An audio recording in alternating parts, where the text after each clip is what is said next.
Әрбір мас кісіден ғафил көп өтетұғынында. Әрбір мастың сөйлеген сөзі баса ортатұғынын. Бұлай болғанда күлкіге салынған кісі не шаруадан, не ақылдан, не ұят келерлік істен құр ғафил көп өткізіп отырса керек. Осындай ғафилдық көп өткізіп, елемеген кісі не ахиретте, не дүниеде басы бір ауырмай қалмаса керек. Әрбір уайым қайғы ойлағыш кісі не дүние шаруасына, не ахирет шаруасына басқадан жинақырақ болса керек. Әрбір жинақылықтың түбі кеніш болса керек. Енді бұлай болғанда үнемі уайым қайғыменен жүре аламыз ба? Үнемі күлмей жүруге жан шыдай ма екен? Жоқ, мен үнемі уайым қайғымен бол демеймін. Уайым қайғысыздығыңа уайым қайғы қылдағы, сол уайым қайғысыздығыңнан құтылар орынды харекет табу керек. Һәм қылу керек. Әрбір орынды харекеттің өзі де уайым қайғыны азайтады. Орынсыз күлкімен азайтпа қайғыны, орынды харекетпен азайт.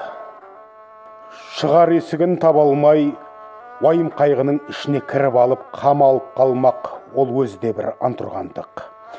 Және жаман кісінің қылығына күлсең, оған рахаттанып күлме. Ыза болғаныңнан күл, ызалы күлкі өзі қайғы. Ондай күлкіге өзіңде үнемі салынбассың. Адам баласы жылап туады, кейіп өледі.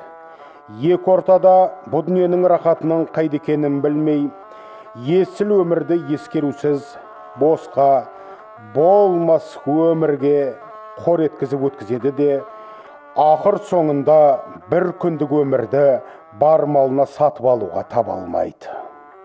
Қулық саумақ, көз сүзіп тіленіп адам саумақ, өнерсіз иттің ісі.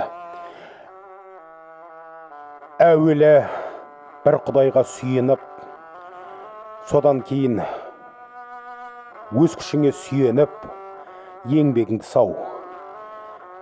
Еңбек қылсаң, қара жерде береді, құр тастамайды.